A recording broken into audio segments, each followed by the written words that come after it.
What's up, YouTube? So today, as you can probably tell from the thumbnail that I haven't even seen yet, on the bike over here, we're working on the 250, finally doing some work on the bike. I got a few other parts over here. I finally got the plastic color combo, and you've probably already seen it in the thumbnail, but I haven't seen it on the bike yet.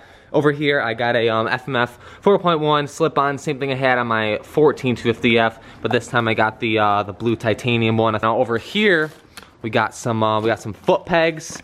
Some Raptor titanium foot pegs. If you want to check any of these parts out in the video, the link will be down below, especially these foot pegs. These things are so sick. Definitely check them out. I'll post their Instagram down below along with their website. And yeah, these things are literally, if my camera would focus, razor blades, like so sharp. And yeah, I don't think I'll have a problem with my boots coming off the foot pegs. So I'm gonna install those. I also have a Traction MX seat cover I gotta go get and also throw on the bike. So couple little parts going on the bike, should look pretty trick in the end. I'm also waiting on the graphics still, so you guys will have to stay on the lookout for that. So if you guys are new and this is the first video you're watching, definitely hit the subscribe button down below. Give this video a thumbs up for working on the 250. And it's finally decently warm outside. It's like 55, but then I think in like 2 days it's gonna get back down to like 15, and we're supposed to get like another 2 feet of snow, so that's not fun. So I'm trying to get the most of the warm weather right now. Get these parts put on the bike for you guys so you guys can see it, and myself. Regardless, like I said, if you guys are new, definitely hit the subscribe button. Comment below your opinion, what you think about the, if you like it more stock, or if you like it with the updated plastics as you're watching this video. So you'll see the before and after. Let me know what you think. I'll probably do a sound test, the stock slip-on versus the FMF, and we'll go from there. Right, so without wasting any time, jump right into this. Start taking all the plastics, rip them off the bike, start taking this thing apart. A little impact will make my life a little bit easier.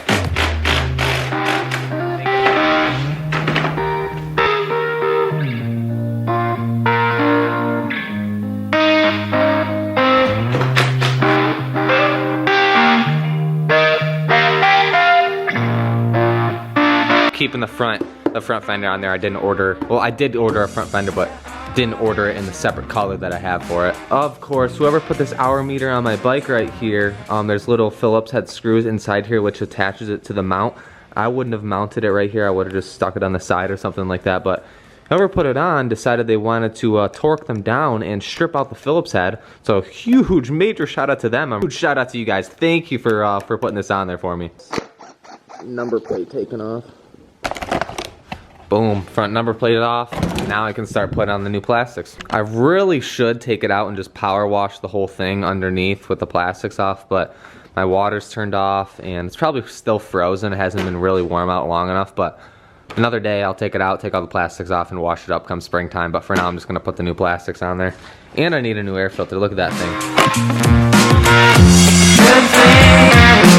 It's kind of going to resemble the pit bike over here. I'm not really sure as far as how I want to do the graphics on this, but as far as the plastic combination, you guys get it.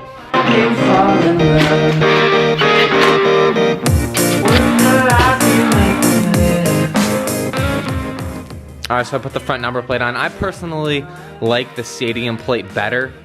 I think it's a lot better looking and everything like that, and not to mention it protects the triple clamps from getting roost and rocks and chipping away the anodizing on that. So regardless, I still got to finish this up, button that up and put the fork guards on. And then I might not even do this side yet. Might just do the sound test, start it up, warm it up, and then rev it up for you guys. That way I can compare back to back in the video and show you guys the sound difference. Not that it's really much, but just for the people that do care, I want to do it because I know a majority of you will be like, why don't you do a sound test on before and after? So I'm gonna make sure I do that.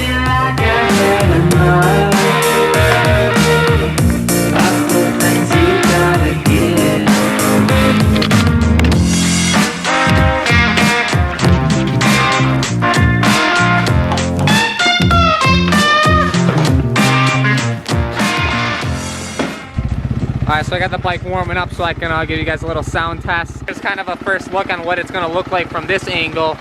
The seat cover is going to be black, so it's going to kind of blend better than the different shade of black with the green. But so at this point, post a comment down below what you think of the bike so far. If you like it, if you don't like it, your opinions on it, what I should have done. But yeah, regardless, this is what I'm sticking with for a while. And the graphics are going to cover it regardless, so you're not going to see most of it. But you guys get it.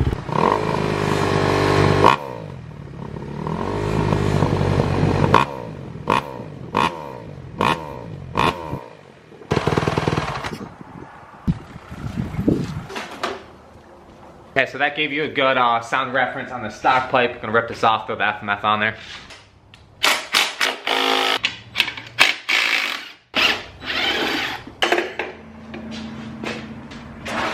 So aside from the different sound on these pipes, the main difference, I mean, just the slip on, the weight difference here. The FMF is super light. I mean, I know it doesn't have the mid pipe, but it's super light anyway, so it's not really gonna add much, but just the weight difference is huge. You might actually have to loosen up the header here to give yourself a little more wiggle room to put the exhaust on. I'm sure most of you know that, but for the people that don't, I'm explaining that. And yeah, from there, you should be good to go to tighten everything down.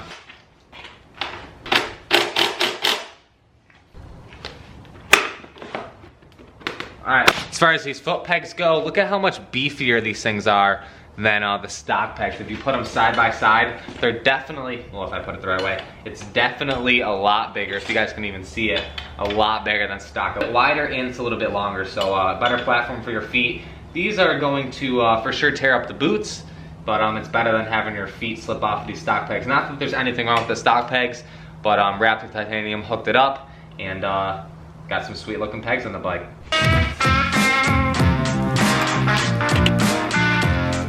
These things definitely look so trick, so sick.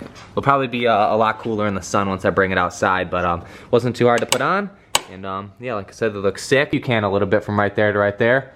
It's definitely a little bit bigger. All right, so now I'm gonna do the seat cover just one by one. Take the staples out. You guys have seen me do this before. Take the stocker off, and then we got the Traction MX one over here.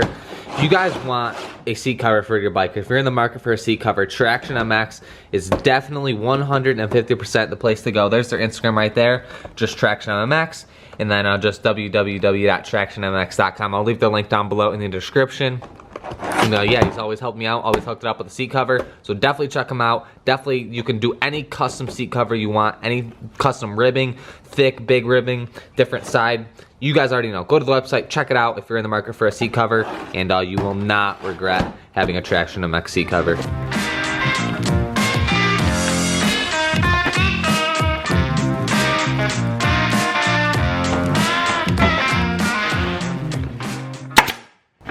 Normally for seat covers, I try to get it as tight as possible in the front, then pull it to the back, kind of like a trampoline like in the middle.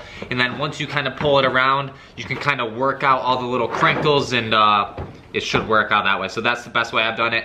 First do the front, and then next do the back, and then pull it really tight on the sides to get rid of all the wrinkles. And you have yourself a somewhat perfect seat cover. Sure, it's kind of centered on the seat, both the ridges on the side here. Just kind of line up the back Traction MX logo right here, kind of get it centered side to side, and then you should be good. That's just how I reference it.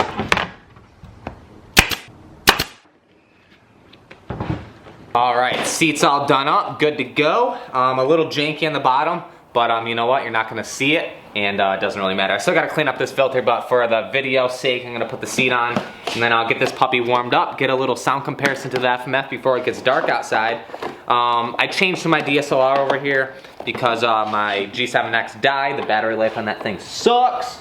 So we are just cruising here with the T5i, and a lot of you, I actually seem to like the wider angle lens better, but I use the G7X, a little point and shoot. This little camera right here, because the low light, I can film at nighttime a lot better than the DSLR. This at night basically makes it seem like it's daylight. Whew, that thing definitely looks so clean now. I'm so pumped on how it looks right now.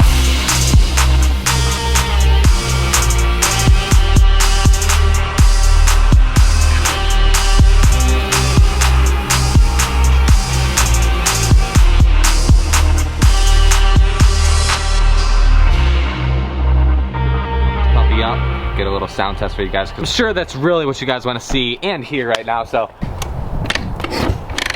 and it's starting to rain right now too. Definitely post a comment down below right now what you guys think of the bike. If you like it black with the green, if you don't, I'm sure there's going to be mixed emotions on it, but I'm happy with it. That's all that matters. And I think the seat cover came out perfect. Huge shout out to Traction MX. Best seat covers in the game. Definitely check them out. All right, I'll get a little sound test for you guys.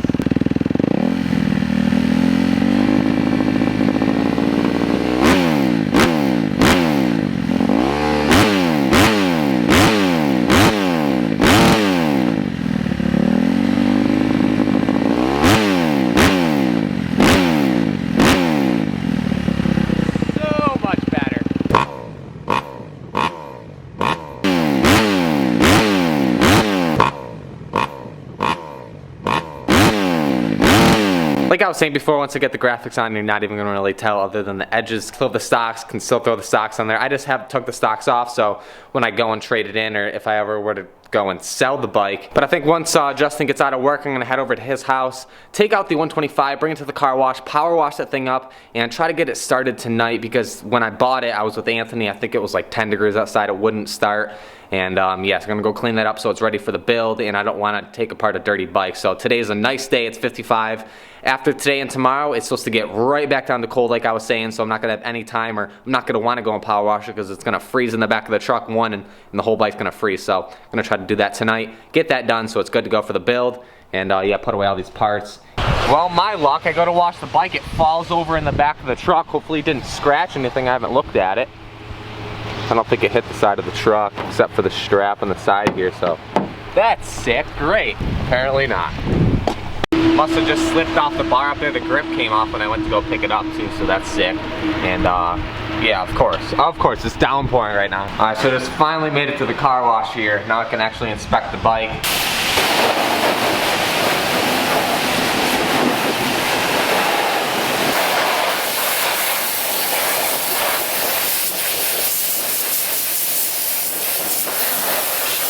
Okay, so now that my camera's totally soaked from sitting on the back of the truck over there, this thing is whooped, so whooped. Like, spray painted the rim, the pressure washer took some of that off, the frame was all spray painted, the whole subframe, part of the motor, what else? I think that's pretty much it, but a lot of stuff was spray painted. As you can see, it all came off right there. Regardless, it's all getting powder coated, all taken off, the whole motor's getting taken apart, cleaned up, whatever. But it can all be cleaned, not a big deal. But the thing is just clad as so beat, but put it back in the truck, take it back, and get on with the build here soon, I guess. I knew this thing was bad, but this thing is so bad. I know I've said it so many times, but this thing is so whooped. Oh my God, whatever. I don't really care. It is what it is. I tried taking the front number plate off, couldn't get it off, but whatever. Head back and drop it off.